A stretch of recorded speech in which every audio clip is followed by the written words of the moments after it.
Baiklah, bismillahirrahmanirrahim. Assalamualaikum warahmatullahi wabarakatuh. Perkenalkan, kami dari kelompok 7 yang beranggotakan Hijriyati Nida. Saya sendiri Nadia Ulfa dan Nurbainah akan mempresentasikan makalah kami yang berjudul Sistem Hukum yang Berlaku di Indonesia. Yang pertama yaitu mengenai pengertian sistem hukum. Sistem berasal dari bahasa Yunani, sistema, yang berarti keseluruhan yang terdiri dari macam-macam bagian.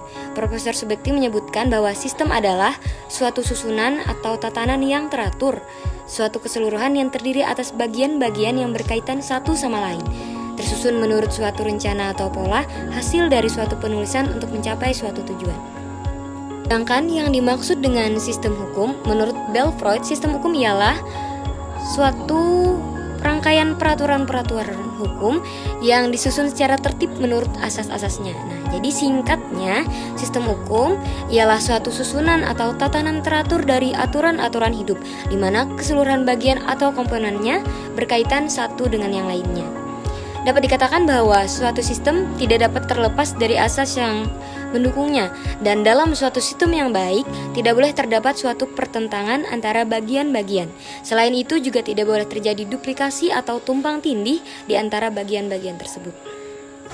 Selanjutnya, komponen sistem hukum terdiri dari beberapa poin, yaitu antara lain masyarakat hukum, budaya hukum, filsafat hukum, ilmu hukum, konsep hukum, dan pembentukan hukum.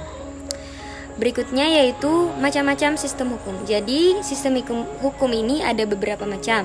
Salah satunya yang pertama sistem hukum civil law. Nah, sistem hukum civil law ini berkembang di negara-negara Eropa daratan seperti Jerman, Belanda, Prancis, Amerika Latin, dan Asia termasuk Indonesia pada masa penjajahan Belanda. Nah, prinsip utama dari sistem hukum civil law adalah bahwa hukum itu memperoleh kekuatan mengikat karena berupa peraturan yang berbentuk undang-undang yang tersusun secara sistematis dalam kodifikasi. Sumber hukum utamanya adalah undang-undang yang dibentuk oleh badan legislatif. Dalam sistem hukum ini, hakim tidak bebas dalam menciptakan hukum baru, karena hakim hanya menerapkan dan menafsirkan peraturan yang ada padanya. Putusan hakim tidak mengikat umum, tetapi hanya mengikat para pihak yang berperkara saja. Sistem hukum Anglo-Saxon. Sistem hukum Anglo-Saxon mula-mula berkembang di negara Inggris dan dikenal dengan istilah rule of law atau common law atau unwritten law, hukum tidak tertulis, atau sering disebut juga dengan istilah case web law.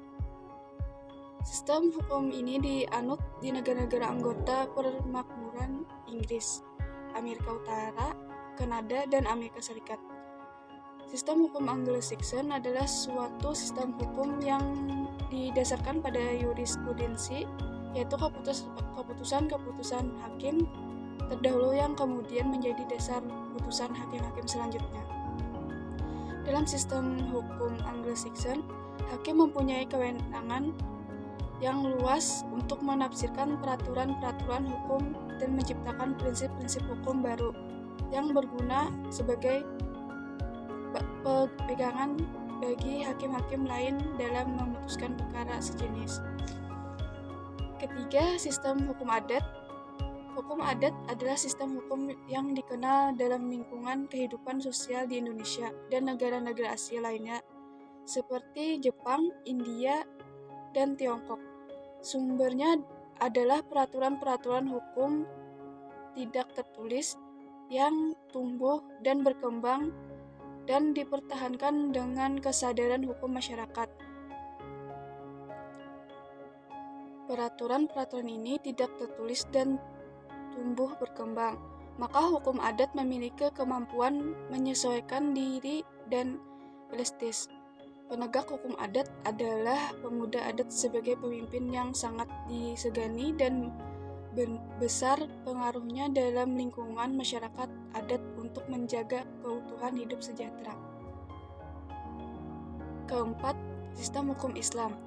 Nilai-nilai Islam bersumber dari sifat-sifat Allah yang kemudian diimplementasikan dan dipraktikkan oleh Muhammad Rasulullah beserta umatnya sebagai syariah Islam.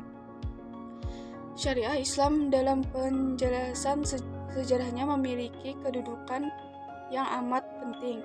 Hukum Islam tidak kehilangan fungsinya dalam kehidupan masyarakat yang terus-menerus berkembang dalam munculnya imam-imam mahjab. Dengan sendirinya dapat memenuhi kebutuhan masyarakat Islam.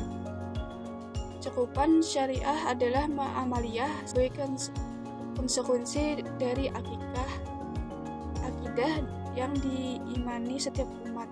Namun demikian, ketika kita menggunakan kata syariat, maka pemahaman kita tertuju kepada semua aspek ajaran Islam. Sistem hukum Islam bersumber Al-Quran, Sunnah, Ijma, dan Qisas. Sistem hukum di Indonesia. Sebagai negara hukum, Indonesia menganut 3 sistem hukum sekaligus yang hidup dan berkembang di masyarakat, yakni sistem hukum sipil, sistem hukum adat, dan sistem hukum Islam. Ketiga sistem hukum tersebut saling melengkapi. Hukum Islam mempengaruhi corak hukum di Indonesia karena mayoritas penduduk Indonesia menganut agama Islam yang memungkinkan hukum Islam menjadi bagian yang penting dan berpengaruh dalam sistem hukum di Indonesia. Sedangkan hukum adat sebagai hukum asli yang tumbuh dan berkembang dari kebiasaan-kebiasaan masyarakat mempengaruhi proses berlakunya hukum di Indonesia. Bahkan nilai-nilai yang terkandung dari hukum adat dan hukum Islam di Indonesia digunakan dalam pembentukan jurisprudensi di Mahkamah Agung. Maka, dengan demikian, sistem hukum di Indonesia menganut sistem hukum campuran. Keberlakuan hukum adat, hukum Islam, dan hukum negara atau civil law dapat dilihat dari saling harmonisnya ketiga hukum tersebut. Penerapan hukum sipil yang kaku dan statis telah memunculkan legal gap di masyarakat. Legal tersebut dapat diatasi dengan menggunakan sistem hukum yang tidak tertulis, yang fleksibel, senantiasa mengikuti perkembangan zaman, yakni melalui norma-norma dan nilai-nilai dari hukum adat dan hukum Islam. Pluralisme hukum yang ada di Indonesia, meskipun sebagai hukum tidak tertulis, justru mampu menjadi pemersatu dan menjadi solusi, bahkan mendapatkan ketentraman dalam pergaulan hidup masyarakat. Mungkin itu saja yang dapat kami sampaikan mengenai makalah kami yang berjudul Sistem Hukum yang Berlaku di Indonesia. Nah, untuk teman-teman yang ingin menanggapi atau bertanya, bisa dikirimkan melalui WhatsApp group atau Classroom. Terima kasih.